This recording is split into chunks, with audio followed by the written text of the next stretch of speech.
I'll start you with some science relating to interpersonal conflict, then I'll give you Jeff Jackson, and we'll end with a data point that brings it all together, and then I'll finish it off with an appeal to you.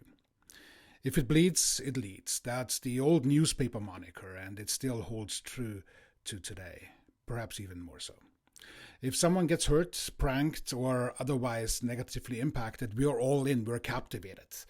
That held true during the Roman bread and games as it does with the NFL, or better yet, the ridiculousness that is the UFC. But to explain that, let's go back to Psych 101 and two applicable theories of the many before we go to Jeff. Now, if memory serves me correctly, it was sometime in the 70s the social identity theory was coined. In essence, people categorize themselves into various social groups. That leads to an in-group and to an out-group. And the out-group, of course, is then immediately labeled the enemy. And we don't need to go far to look and recognize that people have become deeply invested in protecting their identity. There are simply too many examples to name, and it would be perhaps as trivial as declaring allegiance to a football club or to an NFL team, or storming the Capitol. Then we clearly see the signs of the escalation of commitment theory. Once people are engaged in conflict, they dig in their heels and escalate their commitment to the identity that created the conflict in the first place. It's a vicious cycle. Now, to most of us, this is beyond the realm of ridiculousness, but when their entire identity is committed to it, then reason and logic just simply shall not apply. The problem has always been pervasive, but it's been a long time since it's become a professional political staple. And for that, here's Jeff Jackson. Most of the really angry voices in Congress are totally faking it.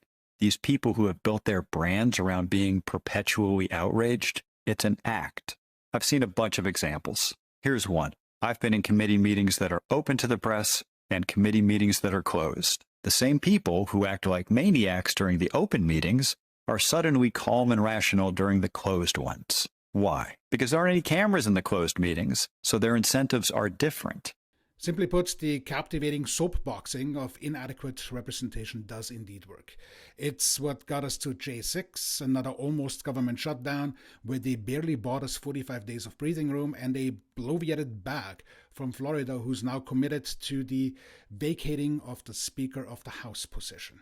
But, and there is a but, this is only what happens at the top end of the spectrum, which then of course trickles down into the headlines.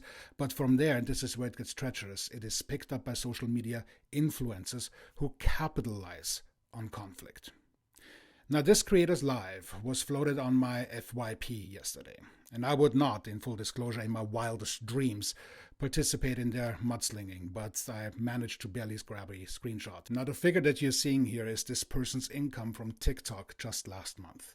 This is the outcome of capitalizing on controversy. It pays, and if you don't mind me saying, it pays damn well. Off to my appeal to you. Once again, we have to look in the mirror, because the income of this disinformation warlord and many others is only possible because of the absence of discerningly thinking audiences. Those who engage check their brains at the entrance and either participate because they like when things bleed, or this drivel has indeed become their identity. The latter, of course, is not easily recoverable, and for the rest of you, well, I hope I can appeal to your senses.